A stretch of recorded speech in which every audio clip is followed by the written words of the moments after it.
Hello दोस्तों, मैं हूं आर के रंजन और आपके अपने YouTube channel study mate English Adda में आपका स्वागत है। ओके सो दोस्तों, आज हम लेकर के आए हैं ऑन द बोर्ड समरी, यानी गाइस चैप्टर 7 जिसका नाम है अ चाइल्ड इज बॉर्न, जिसके ऑथर्स हैं कौन? Germain Greer. ओके, यानी ये जर्मैन ग्रियर जो है ये एक ऑस्ट्रेलियन ऑथरेस हैं, कवित्री है। ओके गाइज, यानी एक फीमेल राइटर है।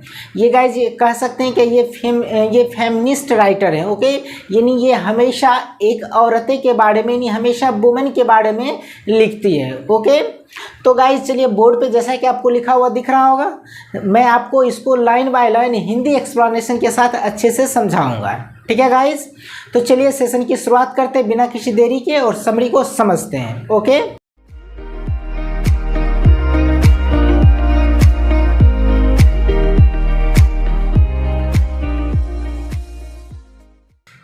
तो चलिए वीडियो की शुरुआत करते हैं। तो देखिए गाइस, पहले क्या लिखा हुआ है, हेडिंग की बात करते हैं। अ चाइल्ड इज बॉर्न। ओके, क्या लिखा हुआ? अ चाइल्ड इज बॉर्न। इसका मतलब हुआ कि एक बच्चे का जन्म हुआ। Okay, a child is born का मतलब एक बच्चे का जन्म हुआ। इसके जो ऑथरेस है कौन है? जर्मैन ग्रियर। ये एक ऑस्ट्रेलियन पोएट, मतलब पोएटेस थी, कवित्री थी। क्लियर है? तो देखिए पहला क्या लिखा हुआ है, क्या कि a child is born has been written by Germaine Greer. Okay, यानी ये जर्मैन ग्रियर के द्वारा लिखा गया चैप्टर है जिसका नाम क्या है? अ चाइल्ड इज बॉर्न। और ये एक एसे है। आपसे ऑब्जेक्टिव में क्वेश्चन पूछ सकता है कि ये अ चाइल्ड इज बॉर्न क्या है? प्रोज है, प्रोज में क्या स्पीच है, एसे है, या फिर स्टोरी है, पोएम है। इस तरह से ऑब्जेक्टिव में क्वेश्चन आते हैं। तो आपको क्या करना है, एसे इसको याद रखना क्या है, ये एसे है। तो क्या है, कह रहा है कि a child is born has been written by Germaine Greer, यानी अ चाइल्ड इज बॉर्न जो है ये जर्मैन ग्रियर के द्वारा लिखा गया है। उसके बाद क्या है गाइज, आप इसको लाइन बाय लाइन अच्छे से देखते जाइएगा फुल स्टॉप तक। ओके, फिर क्या है, it has been taken from her book sex and destiny. Okay, यानी गाइज ये जो chapter a child is born जो लिखा गया है, ये जर्मैन ग्रियर जो है एक फेमिनिस्ट राइटर हैं। ये हमेशा महिलाओं की समस्याओं को लेकर के लिखते रहती थी। ओके, तो उसी में एक उनका एक फेमस वर्क है क्या, जिसका नाम क्या है? सेक्स एंड डेस्टिनी, यानी क्या है? लिंग और किस्मत। इसको हिंदी में कहेंगे लिंग और किस्मत। उसी का एक छोटा सा ये क्या है, एक्सट्रैक्ट किया हुआ है, सारांश है। ओके, उसके बाद क्या है कि it shows the cultural speciality of east and the west regarding child birth and parent child relationship. अब देखिए कह रहे हैं कि चाइल्ड इज बॉर्न जो ये चैप्टर जो लिखे हैं जर्मैन ग्रियर ने, ओके, ये साहब ने, ये साहिबा है। ओके, जर्मन ग्रियर साहिबा। तो ये जो लिखे हैं इसमें ये क्या दिखाए हैं? ये दिखाए हैं द कल्चरल स्पेशलिटी, यानी क्या? सांस्कृतिक विशेषताओं को। ये क्या किए? सांस्कृतिक विशेषताओं को। किस चीज़ के? तो of the east and the west regarding child birth and parent child relationship, यानी पूर्व और पश्चिम के जो चाइल्ड बर्थ हैं, बच्चे का जो जन्म होता है, और पेरेंट्स और बच्चे के बीच का जो रिलेशनशिप है, संबंध है, उनके बारे में, उनकी सांस्कृतिक विशेषताओं के बारे में लिखे हैं, इस चैप्टर में बता रहे हैं। ओके, यानी जर्मैन ग्रियर जो हैं ये क्या करें कि पूर्व और पश्चिम देश की जो सभ्यता है उनमें जो सांस्कृतिक विशेषताओं को लेकर के उनके बारे में लिखे हैं कि एक बच्चे का जन्म होता है और एक बच्चे के जन्म होने के बाद पेरेंट्स और बच्चे के बीच क्या संबंध होते हैं, इनके बीच वो संबंध को बताएं, सांस्कृतिक विशेषताओं के बारे में लिखे हैं। क्लियर हो गया? फिर नेक्स्ट स्टेंजा क्या है कि the ways of meaning child birth in the traditional society is a celebration and accepted happily. अब देखिए गाइस, कह रहा है कि ये जो चैप्टर है ये बहुत ही खूबसूरत चैप्टर है। ये ऐसे जो है बहुत ही ब्यूटीफुल है। ओके, क्योंकि गाइस इसमें ये बताया गया है कि एक बच्चे का जब जन्म होता है तो जन्म होने से पहले और एक बच्चे का जन्म होने के बाद किस तरह से उसके पेरेंट्स के, नहीं उसकी बच्चे की मम्मी का किस तरह से ख्याल रखा जाता है, इसके बारे में मेनली लिखा गया है। यानी जब कोई महिला प्रेग्नेंट होती है तो उसके पहले उसके फैमिली वाले किस तरह से उसका केयर करते हैं।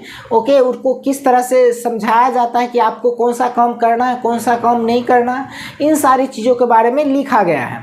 और इसमें जब बच्चे का जन्म होता है तब जाके उस औरत को क्या होता है, एक कहने का मतलब क्या है, उनके एक समाज में एक इज्जत बढ़ जाती है, यानी एक फैमिली में उनका एक रिस्पॉन्सिबिलिटी जो होते है वो थोड़ा सा बढ़ जाता है, उसका रिस्पेक्ट बढ़ जाता है। जब तक किसी औरत का, जब तक कोई बच्चे को कोई औरत जन्म ना दे दे, तब तक उनके ससुराल वाले उनको क्या करते हैं, उनका हक नहीं देते हैं, उनको परिवार का सदस्य नहीं मानते हैं। ओके, क्योंकि गाइज वो उनको माना, मतलब वैसा माना जाता है कि पहले ज़माने में, यानी हमारी प्राचीन सभ्यता में ऐसा माना जाता है, लेकिन अब वो थोड़ा सा भेदभाव ख़त्म हो गया। ओके, क्योंकि पहले कहा जाता था कि जब तक किसी औरत का, कोई औरत बच्चे को जन्म नहीं दे देगी तब तक उसे परिवार का सदस्य नहीं माना जाएगा। ओके, और इससे पहले जो था जब तक कोई औरत अपने बच्चे को जन्म नहीं देती थी तो उसके साथ उनके ससुराल वाले बहुत ज़्यादा भेदभाव भी करते थे, डिस्क्रिमिनेशन उनके साथ होता था। उन्हीं सारी चीज़ों को लेकर के जर्मैन ग्रियर साहब जो हैं, मतलब साहिबा जो हैं, वो लिखे हैं इसमें औरतों की समस्याओं को लेकर के, और इसमें किस तरह से बच्चे, जब महिलाएं जब प्रेग्नेंट होती है तो किस तरह से उनका रख रखाव किया जाता है, ये सारी चीज़ों के बारे में लिखे हैं। यानी पहले ज़माने में क्या होता था, बच्चे का जो बर्थ होता था वो घर पर ही होता था, तो इसमें क्या होता था, बच्चे और बच्चे की माँ, ये ज़्यादा दोनों का खतरा बना रहता था। पहले बहुत ज़्यादा डेथ भी होते थे। ओके, लेकिन अब वो क्या, जो सिस्टम है क्या, वो हॉस्पिटल में होता था, पहले ये नहीं होता था। पहले टोला पड़ोस की औरतें इकट्ठा हो जाती थी, तब जाकर बच्चे को जन्म दिया जाता था किसी औरत के द्वारा। लेकिन उस समय काफ़ी ज़्यादा समस्याएं थी, बहुत ज़्यादा बच्चे डेथ कर जाते थे, उसकी जो मदर होती थी वो भी डेथ कर जाती थी, इस तरह की समस्याएं थी। उन्हीं सारे चीज़ों को लेकर के जर्मैन ग्रियर ने लिखे हैं इसमें, और उनमें क्या क्या बदलाव आए हैं, इन सारी चीज़ों के बारे में इसमें बताए हैं। तो आगे देखिए क्या है, the ways of managing child birth in a traditional society. कह रहा है क्या कि हमारी जो ट्रेडिशनल सोसाइटी है, यानी क्या परंपरागत जो समाज है, इसमें बच्चे का जन्म होता है तो इसको किस तरह से मैनेज किया जाता है, इसको किस तरह से देखभाल किया जाता है, इसके बारे में इसमें बताया गया है। कह रहा है कि is a celebration and accepted happily, यानी जब हमारे समाज में, परंपरागत समाज में जब किसी बच्चे का जन्म होता है तो उसको एक सेलिब्रेशन के रूप में, एक त्यौहार के रूप में उसको मनाया जाता है। ओके, और आदमी क्या होते हैं, परिवार के जो सदस्य होते हैं, आसपास के जो लोग होते हैं, फैमिली के रिलेशंस के जो पर्सन होते हैं, वो भी काफ़ी ज़्यादा हैप्पीली होते हैं, खुशी होते हैं जब किसी बच्चे का जन्म होता है तब। यानी जब घर में नए मेहमान आते हैं तो आदमी क्या होता है, काफ़ी ज़्यादा खुश होते हैं, और उस बच्चे का जब जन्म होता है तो उस बच्चे का जन्म का जो त्यौहार होता है उसे एक त्यौहार की तरह, सेलिब्रेशन की तरह मनाया जाता है परिवार के सदस्य के द्वारा। आगे फिर वो लिखते हैं कि her mother has no any tension and burden. A pregnant woman in a traditional society does not feel alone because everyone stands with her and always ready to help. अब देखिए यहाँ पे कितना खूबसूरत लाइन लिखी है जर्मैन ग्रियर ने। वो कहती है क्या कि her mother has no any tension. जब कोई महिलाएं जब प्रेग्नेंट होती हैं तब उनके पास कोई टेंशन नहीं होता, उसको किसी तरह का कोई वर्डन नहीं होता है, यानी ना ही कोई टेंशन होता, ना ही टेंशन होता है, ना ही कोई वर्डन होता, मतलब बोझ होता है। उन्हें ये लगता है क्या कि इस ट्रेडिशनल सोसाइटी में, यानी परंपरागत समाज में, क्या वो अकेले नहीं है, बल्कि उनके परिवार के सदस्य, उनके आसपास के लोग उनके साथ हमेशा खड़े हैं, उनको जो भी सुख दुख में काम आएंगे वो सारा हमेशा उनको मदद करने के लिए रेडी रहेंगे। जो काम उनसे नहीं होगा वो सारा, और घर की जो औरतें हैं, महिलाएं हैं, वो उनको हेल्प करेंगी, ऐसा वो फील करती हैं, वो अकेला महसूस नहीं करती हैं। ओके, और सारे जो आदमी होते, परिवार के सदस्य होते, वो भी उनको हेल्प करने के लिए हमेशा तैयार रहते हैं, उनके साथ खड़े रहते हैं। आगे फिर देखिए वो क्या लिखती हैं कि getting new clothes are the instrument for the baby before birth is bad luck because god sends a nude. Okay, अब देखिए गाइज यहाँ पे वो क्या, यहाँ पे थोड़ा सा अपशगुन वाली जो चीज़ है, कह सकते हैं कि गाइज यहाँ पे जो चीज़ लोग गलत अवधारणा लोगों के मन में बैठ गया है, अंधविश्वास जिसको आप लोग कह सकते हैं, सुपरस्टिशन, उनको लेकर के भी जर्मैन ग्रियर ने इसमें लिखी है, बताई है। वो कहती है क्या कि गेटिंग न्यू क्लॉथ्स और the instrument for the baby before birth is bad luck. वो कहती है क्या किसी बच्चे का जन्म से पहले उनके लिए कोई नए नए कपड़े खरीद लेना, उनके लिए इंस्ट्रूमेंट मतलब खिलौने खरीद लेना, और उनके लिए विभिन्न तरह की जो पहनने वाली जो भी चीज़ें होती हैं वो खरीद लेना, ऐसा वो कहते हैं कि ये क्या ऐसा माना जाता है कि ट्रेडिशनल सोसाइटी में कि ये अपशगुन है, बैड लक है। कहने का मतलब क्या हुआ कि वो कहती है कि किसी बच्चे का जन्म से पहले अगर उनके उस बच्चे के लिए कुछ खिलौना या फिर कोई कपड़ा, ये अगर कोई तावीज़ वगैरह अगर खरीद लिया जाता है तो ये क्या होता है, ये उनके लिए अपशगुन माना जाता है। वो ऐसा इसलिए कहते हैं क्योंकि वो कहते हैं कि क्योंकि भगवान जो है उन्हें नंगे भेजते हैं, ओके, इसलिए उन्हें पहले नहीं खरीदना है। अगर ऐसा करते हैं तो ये भगवान का क्या अपमान माना जाएगा, भगवान का क्या अवहेलना किया जाना माना जाएगा। क्लियर है, ऐसा वो कहती है। फिर आगे देखिए क्या है, कहते हैं कि in many societies women after marriage goes to husband's house but not accepted as the member of the family until she gives a baby. अब देखिए यहाँ पे क्या समाज की बुराइयों को भी ये इसमें दर्शाई है। वो कहती है कि हमारे बहुत सारे समाज में क्या होते हैं, जब कोई औरतें जब शादी करके जाती हैं ससुराल यानी अपने पति के घर यानी अपने हस्बैंड के हाउस यानी ससुराल जाती है, तब क्या होता है उनको वहाँ के उस परिवार के मेंबर के द्वारा उसको एक्सेप्ट नहीं किया जाता, स्वीकार नहीं किया जाता है। और स्वीकार कब तक नहीं किया जाता, तब तक नहीं किया जाता जब तक कि वो एक बच्चे को बर्थ ना कर देनी, जब तक वो एक बच्चे को जन्म ना दे दे तब तक उसे उस परिवार का सदस्य नहीं मानते हैं। ओके, और वो क्या कहती हैं आगे, फिर देखिए क्या कि but in the west society all these are meaningless. लेकिन ये क्या है, वेस्ट सोसाइटी में नहीं, क्या पश्चिमी सभ्यता में यानी पश्चिम समाज में ये सब चीज़ क्या बिल्कुल मीनिंगलेस है, अर्थविहीन है, इसका कोई मतलब नहीं है। कहने का मतलब क्या है, यूरोप देश में, यूरोप महादेश में, अमेरिका में, उत्तरी अमेरिका में ये सब क्या पश्चिमी सभ्यता में आते हैं, पश्चिमी समाज में आते हैं, वेस्ट सोसाइटीज़ में आते हैं। तो वहाँ पर ये सारा चीज़ नहीं माना जाता। ये सारा चीज़ इंडिया में ही ऐसा माना जाता है क्योंकि इंडिया क्या है, एक ट्रेडिशनल सोसाइटी यहाँ पे मानी जाती है यानी परंपरागत समाज है। यानी पहले यहाँ पे क्या बहुत सारा चीज़ रीति रिवाज हैं, रस्में हैं, उन सारी चीज़ों को फॉलो करना पड़ता है। लेकिन अमेरिका वगैरह में जो इंग्लिश वुमन है, इंग्लिश कंट्री है, वहाँ पे ये सब चीज़ नहीं चलते हैं। इंग्लिश वुमेन वहाँ पे ये सारी चीज़ को नहीं मानते हैं। क्लियर है गाइस। फिर आगे देखेंगे वो क्या कहती हैं, क्या कि इन फैक्ट यानी असल में a person is evaluated on the basis of his family and upbringing. Without family no one is complete. अब देखिए गाइस वो क्या कहती हैं, क्या कि यहाँ तक तो क्लियर हो गया कि मीनिंगलेस है।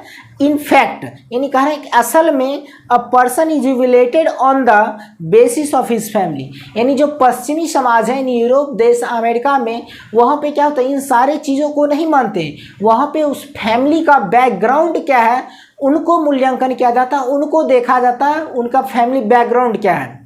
यानी वहाँ पे क्या फैमिली बैकग्राउंड के कारण ही उस बच्चे को जाना जाता है, पहचाना जाता है वहाँ के पश्चिमी सभ्यता में, पश्चिमी समाज में। ओके, यानी अगर किसी का फैमिली बड़ा है, पैसे वाला है, तो उस बच्चे को भी उस पैसे की तुलना में ही उसको देखा जाएगा कि ये बड़े फैमिली से बिलोंग कर रहे हैं।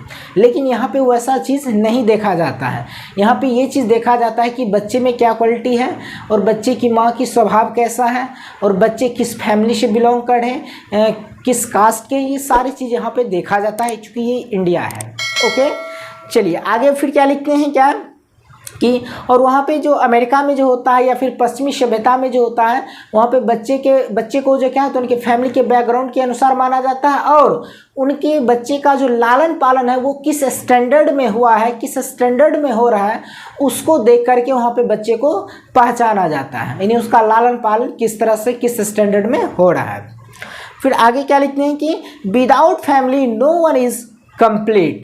और वो कहते हैं कि बिना फैमिली का कोई भी व्यक्ति परिपूर्ण नहीं है, कोई मुकम्मल नहीं है, पूर्ण नहीं है, कंप्लीट नहीं है। यानी विदाउट फैमिली कोई भी आदमी क्या मुकम्मल नहीं है, पूर्ण नहीं है। क्लियर है गाइस, ये बिल्कुल सही बात है। कोई भी आदमी बिना फैमिली का नहीं रह सकता, वो अधूरा माना जाएगा, वो पूर्ण नहीं माना जाएगा जब तक वो उसके साथ फैमिली नहीं हो। ओके, इसलिए हम लोग लास्ट में कह सकते हैं so this is a beautiful prose essay. इसलिए हम लोग कह सकते हैं कि ये ब्यूटीफुल प्रोज है, एसे है। क्लियर है गाइस। अब देखिए इसमें ये भी चीज़ दर्शा, चूँकि ये समरी मैंने बताया है तो समरी में बहुत चीज़ को नहीं लिखा जाना, क्योंकि गाइस समरी में क्या होता है, जो भी बुक में दिया हुआ है उसमें बुक में जो भी बड़े बड़े चैप्टर्स हैं उनमें क्या करना, मुख्य बातों को अपनी भाषाओं में शॉर्ट में लिख देना ही समरी कहलाता है।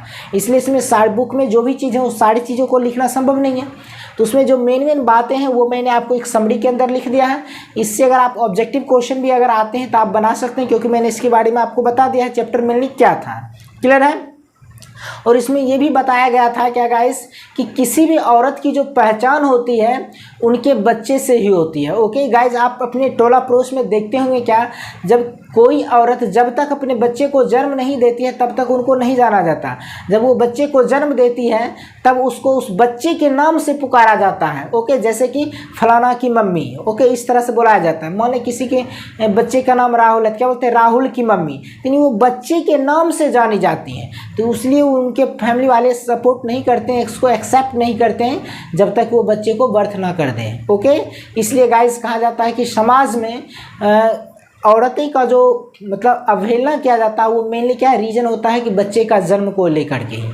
ओके, अगर कोई बच्चे का जन्म नहीं दे, जिसको बांझ बोलते हैं आप लोग हिंदी में, ओके, उस औरत को किस तरह से समाज में प्रताड़ित किया जाता है ये आप लोग भली भांति जानते होंगे। ओके, इसलिए गाइस हम लोग कह सकते हैं कि अ चाइल्ड इज बॉर्न जो चैप्टर है ये काफ़ी ज़्यादा अच्छा है, और जर्मैन ग्रीर साहिबा ने जो लिखी है वो बहुत ही खूबसूरत टॉपिक पे लिखी है। इन्हीं ये हमेशा औरतें के बारे में लिखते रहती, क्योंकि ये फेमिनिस्ट राइटर थी। क्लियर है। आई होप कि दोस्तों आपको समझ में आ गया होगा। अगर गाइज आप चैनल पे पहली बार देख रहे हैं तो चैनल को सब्सक्राइब कर लीजिएगा और बेल आइकन को दबा लीजिएगा, जिससे कि कोई भी समरी आपका ना छूटे। ओके, तो मिलते हैं नेक्स्ट वाली क्लास में, तब तक के लिए take care and bye bye.